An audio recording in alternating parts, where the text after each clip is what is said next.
Welcome to another Roundhill Art Center virtual art lesson. I'm Eric Scott, and today we're going to delve into painting, but we're not going to paint a picture, we're going to paint paper. Now, you might be thinking, why are we just going to paint paper? Well, what if you don't have colored paper? What if you want to create something by cutting and gluing, but all you have is white paper? And imagine, there was once a time when there wasn't colored paper. Artists actually had to paint their paper the color that they wanted it. So that's what we're going to do. We're just going to use some plain white paper. Now, I wouldn't use plain printer paper. That's a little too thin. But drawing paper, thin watercolor paper, a good heavy paper is going to be really nice for this. So make sure that you get that. I'm going to use watercolor paint, but you can use any kind of paint, craft paint, acrylic paint. The watercolor paint is just easy to use, easy to clean up. So yeah, we're going to paint some paper, and we're not just going to paint it one solid color. I'm going to talk about how we can mix colors and layer colors and do different things to create really interesting paper. And then sometime in the future, I will be using it to cut and glue, probably to do a collage, but you could even use it in a paper sculpture. So yeah, so that's what we're going to do today. We're going to work on some painted paper. So let's talk about what you're going to need, and we'll get into our painting. So if we're going to be painting paper, we're going to of course need some paper, and we're going to need some paint. I'm using watercolor paint. It's very easy to use, and I'm going to use multiple colors and layer and do some different techniques. And of course I've got my paper. I'm just using my regular drawing paper, nothing fancy, because with the painted papers I'm going to use them later where I want to cut and glue them, so nothing too thick. And of course I've got a few different sizes of paint brushes. So I got the big one to do most of the work, and then little ones to do some other little things to the papers. Because I want to use this paper in maybe multiple things, I want to do multiple colors. Now, I don't want to just paint it solid what I have here. What I want to do is I want to use these colors and create different types of paper, but maybe there's different marks and different textures on it. So I've got my nice big brush, and maybe I'll start off with blue. Blue seems like a good color. Now, I do actually have several blues. I have a regular blue here. It looks kind of dark, but that's just the normal blue. I have a turquoise blue, and then I have a blue green. And I also have a blue violet. So all of those might be used in my blue paper. I don't know yet, but I'll go ahead and start off with my normal blue. So always with watercolor, I dipped my brush in the water, and now I just kind of swirl it into the paint a little bit, and now my paintbrush looks a little bit more blue, and I can paint it. Now when I do this, I'm not going to worry about trying to be real careful. I just want to get a bunch of paint down. Okay, and the key to this is that I want this to be painted paper. So I want to cover the entire piece of paper, and I don't want to have any white spots. If I have little tiny white spots, that's okay, but really I want to make sure that I am covering up all of the white. Okay, so when I run out of paint, I'm dipping my brush into water. You might not be able to see the water cup there, but it's there in the corner of the screen. And I'm just trying to cover the whole piece of paper. And the paint's not super dark right now, and that's fine.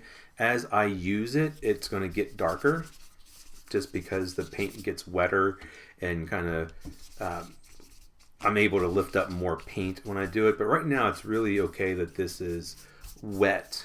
Now when I'm painting paper, there are two things that I can kind of keep in mind. I can paint onto a dry paper, or I can paint onto a wet paper. So now my paper is very wet with paint. So while I'm at it, let's go ahead and add one of those other blues. So I'm going to rinse out my brush. You can hear me kind of swirling it in the water, and maybe I'll take this turquoise blue. And yeah, I can kind of see the bottom of that, but it's not empty. There's all this blue around the edge. And so I'm just going to swirl it in there, get a lot of that paint, and maybe just do some marks here and there. And what's going to happen is that because it's wet, the paint's going to kind of spread, and then maybe I want to help it spread. But let me just get some of this turquoise down Okay, so maybe I want to help it spread out a little bit. I don't want to totally get rid of it, but just maybe brush it back and forth. Help spread it out, make it a little bit more even.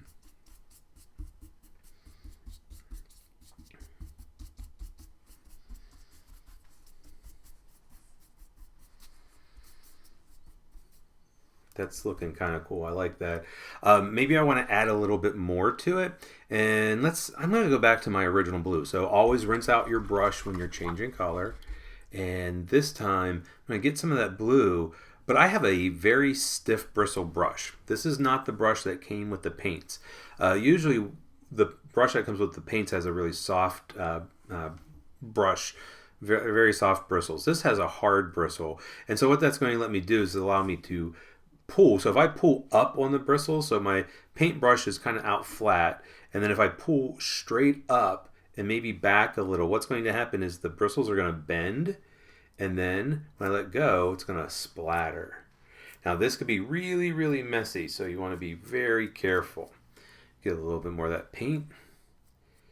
And because the paper is wet, those splatters just kind of dissolve into it.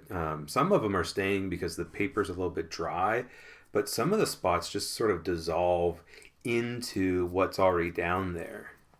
And I really like that.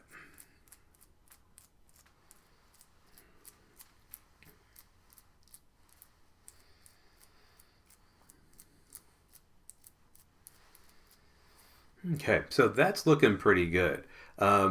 What I like to do is I like to set that aside to dry because I can go ahead and do another paper. But another thing you can do is to use a hair dryer. So if you have a hair dryer around your house, this helps to dry things very, very quickly. So I'm going to do that with this one just because I don't really have any place to put really wet paper. But maybe you have a place to put the wet paper. But I'm going to go ahead and dry this. Okay, the paper's not totally dry, but it's a lot drier now, so I can put it aside and let it dry completely. And I might come back and add more to this, okay? But I can go ahead and, like I said, and just set that aside. And let's go ahead and do another paper, because again, I want to create different things out of it. And you notice that like sometimes the paper gets curled, especially when we paint on it, and that's totally okay.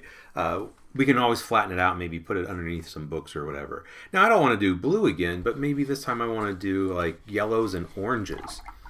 Now when I look, my orange is a little bit dirty. It looks like somebody was using this and got a little bit of dark paint in it. So before I use it, I'm actually going to just swirl it around and then rinse out my brush, swirl it around, because it looks a little bit more like brown right now. It's probably green or blue in there. So that just allows me to kind of clean it out. There, it's starting to look more orange. Okay, so I want to start off with some yellow. And I like, when I paint paper, I really like to start with a color down. And that just lets me cover up all the white paper. Because I'm going to use this in collage or maybe even paper sculpture, I want to make sure that I'm covering up all the white. And if I want white, then I could just use a piece of plain white paper. And this is just going to make things look more even whenever I go to cut it out.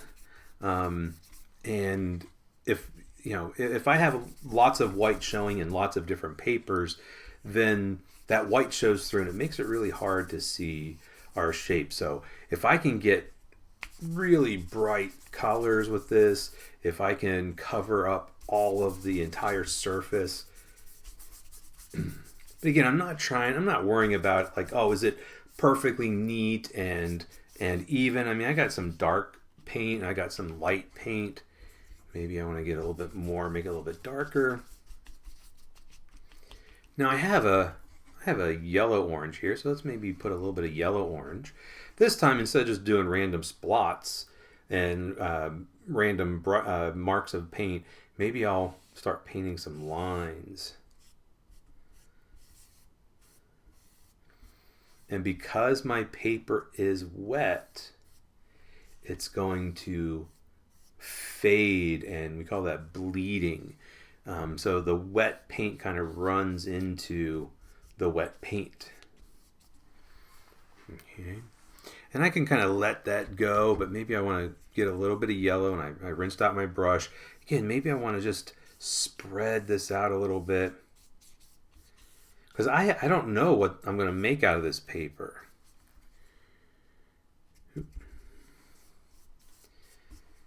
And just getting a little bit more yellow is making it a little bit brighter.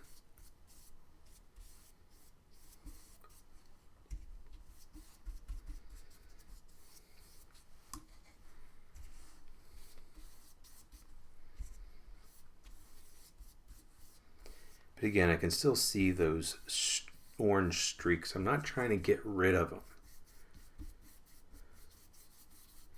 And I don't want to paint too many colors on this paper at once, because what will happen is that the paper can start to come apart.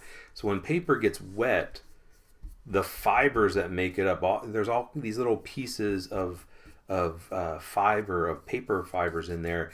And if I keep painting back and forth, they start to come up, and they'll make little like balls of paper on my painting, and I don't want that. So this is good. I want to go ahead and stop here, and I can always come back later. So if you don't have a hair dryer, just set it aside, and then you can come back to it once it's totally dry. This has a lot of paint on it, so again, I'm going to use my hair dryer. So it's not totally dry, but it's dry enough now that I can set it aside and not worry about getting paint everywhere. And then I'm going to do, let's go ahead and do one more, but you could do lots of different colors. Actually, I'll probably end up using a lot of these colors and making a whole bunch of paper, because I don't know what I want to make out of it yet. So let's go ahead and do some green. I've got a light green, I've got a regular green, I've got that blue green. But let's go ahead and just start with that light green. Now that light green looks like it's got some dark color in it, just like that orange had. So let's go ahead and just throw it around. I'm going to rinse out my brush. So if I swirl it around, the more I swirl it around, the more paint gets into the water that's on the brush and the darker it is. But now I don't want to sit there for a really long time doing that, because then the paint can get real sticky, and I don't want that. So this is a yellow green, kind of a lighter green. And just like I've done before, since this is painted paper, I really want to think about painting the entire paper.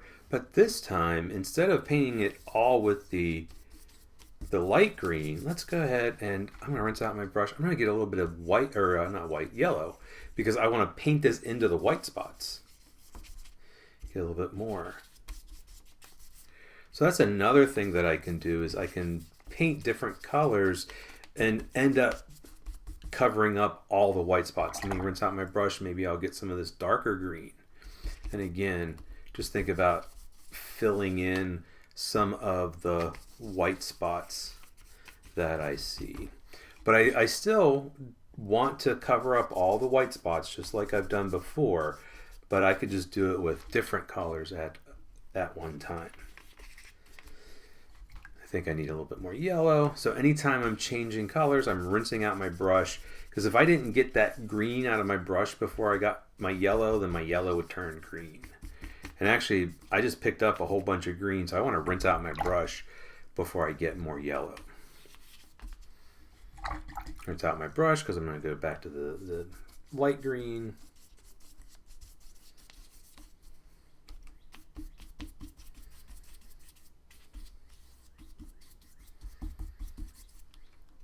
And I really wanted to go back, make sure that I'm covering up all of the white of the paper.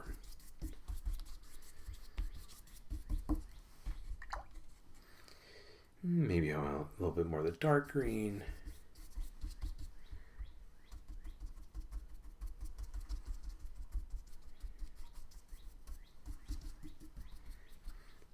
So I'm kind of just tapping my brush, and it's giving me more of a texture, so it's not quite so flat.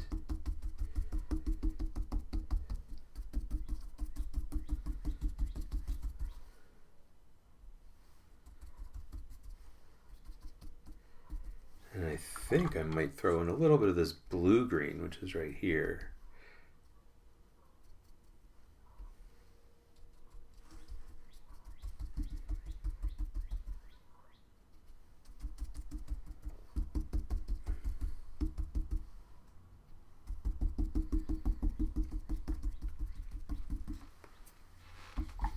So maybe this ends up being some trees in a collage that I make later. So want to let this dry, and then I'm going to go back to my other papers and add some more. So I'm going to pull out my hair dryer, but you could just set it aside, let it dry, and paint as many papers as you want.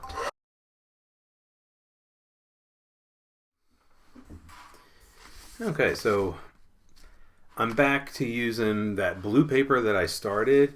Like I said, you could paint as many different papers as you want. And it's really kind of wavy and bent up a lot. And that's just because this drawing paper is kind of thin. And but it's going to be okay. It's going to flatten out. And I want to do some more to this. So I have the other paintbrushes. So what might be really neat is maybe I'll take this thinner brush. This brush is meant for painting in lines. So maybe I want to just paint in some lines that go across my page.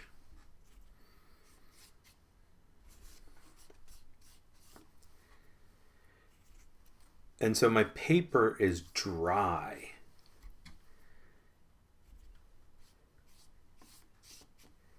And so these lines will stay. They'll show up and they won't go anywhere unless I paint something on top of them before they dry. But I think what I want to do is just leave these lines on here. And the lines kind of remind me of water, so maybe this ends up being some water in a collage that I make. I don't know yet. That's the nice thing about art, is that you don't always have to know exactly what you're making from the very beginning. But if you do have an idea, so if you're thinking like, oh, I want to make an animal, and you might paint paper to match the color of that animal. So if you're going to do a dog, and maybe your dog is brown, and you use some brown, and then maybe you paint, instead of doing long lines like this, maybe you paint little lines that look like fur. Okay, so I like that, but I think I'm going to add a little bit of this, maybe this darker blue.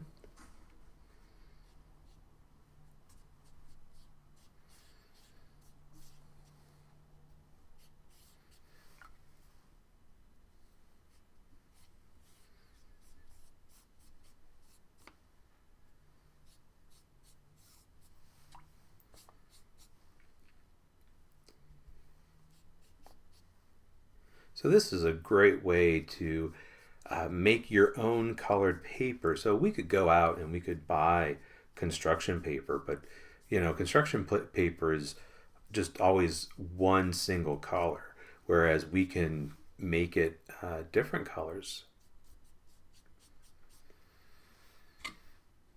And we can put textures on it. So these lines create texture. It makes the paper look kind of bumpy with these lines. Okay, so I'm going to let that dry. Now that's not super wet, so I'm not even going to use my hair dryer. I'm going to set that aside, and I'll go to my other paper. Okay, so we're back here to our yellow and orange paper. And this time I'm going to use a different brush. Again, this is a stiff bristle brush. Let me rinse it out, make sure it's nice and clean. And I think I'm going to go to some of this regular orange. I didn't use it last time, but I'm going to go ahead and do that splattering again. So remember, I'm going to hold my paintbrush kind of flat out. Actually, if you want to tilt it down so the bristles are close to the paper, that's even better. And then I'm going to pull up, kind of pull up toward your nose, and that's going to splatter it. Now, because this brush is smaller than that big brush that I used earlier, these splatters should be kind of a little bit smaller, and I'm also very close to the paper. And I'm going to go all the way around.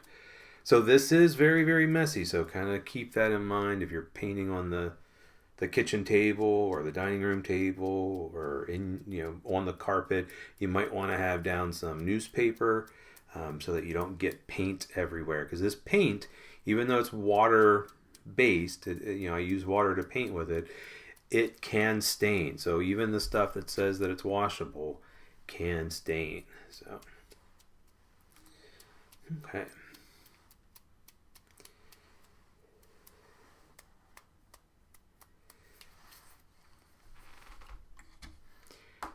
And so again, I can set that aside and let that dry.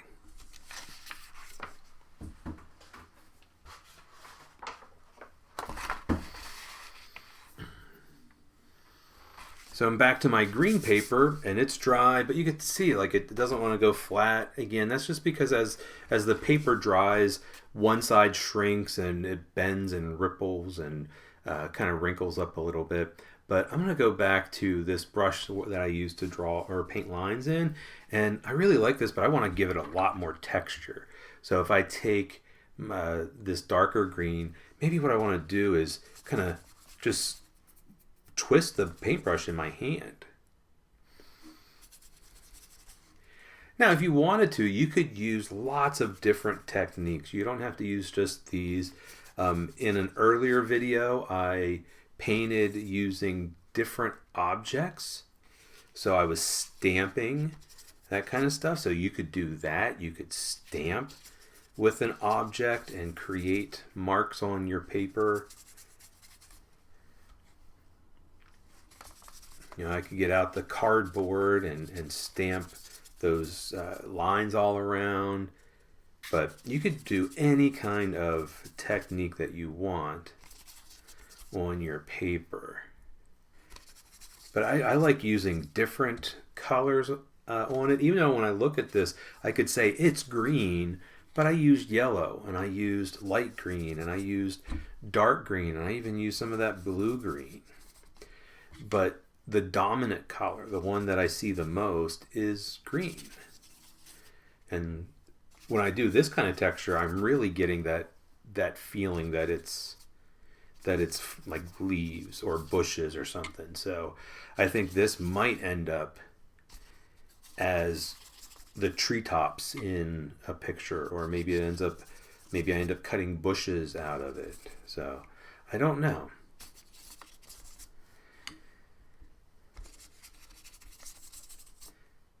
I'll figure that part out later.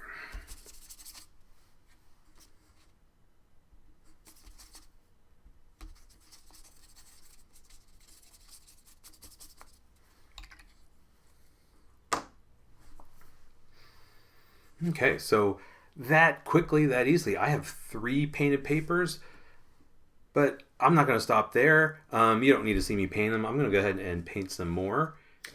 All right, I've gone ahead and I've painted some more, and I might even paint some more, but I kind of wanted to share with you some of the things that I was able to do. So you saw me paint this green one, but then I wanted to have a different kind of green with maybe a darker green, so I ended up with kind of more of a blue-green page, and then I did kind of a reddish and an orangish one.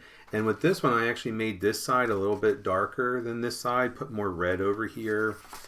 And then I did one with a red-violet, kind of a pink color. And what I like about this is that if I needed just sort of a pink, I have that. And then I've got this like purple and dark purple over here that I can use. So you don't have to paint the entire paper a kind of a solid color. You can divide it up and have kind of different colors, because maybe I'm not going to need a whole lot of this dark purple or this pink color. And I wanted some black, but I didn't want just straight black, so I did black on the whole paper, and then I used some purple and some blue, and so maybe this can become a dark stormy sky, or maybe I cut out shapes out of this, but this just gives me some options. So I got blue here and purple here, and I can cut out, and you can see it's a little bit lighter in the middle. Okay. I just used that turquoise blue and created one that was just that, and I splattered some water, just plain water, that gave me this texture, and then let it dry. I kind of like it over here where things aren't very even or smooth. And there's that blue paper that you saw me do, and then of course my yellow. So that gives me a lot of different papers to work with. I hope you had some fun painting paper. I know it might seem kind of weird that we didn't make something, but you did make something. You made lots of different painted papers that we can use in the future. So you can paint lots of different papers, lots of different colors, do different textures, different techniques, try some stamping, try some string, try lots of different things. to create your papers. And remember, the key is to cover the entire paper so there's no white showing. And I will show you in a future lesson how we can take that paper and create something out of it. But you're just kind of making something for the future. Or if you just feel like, oh, I know what I want to make, by all means dive in and make something out of your painted paper. And make sure that you're sharing. We would love to see what you are making. So make sure that you are tagging the Round Hill Art Center, and we would love to see what you are making from these tutorials. So thank you so much for tuning in and joining in for another virtual art lesson. I really appreciate it. And as always, happy creating.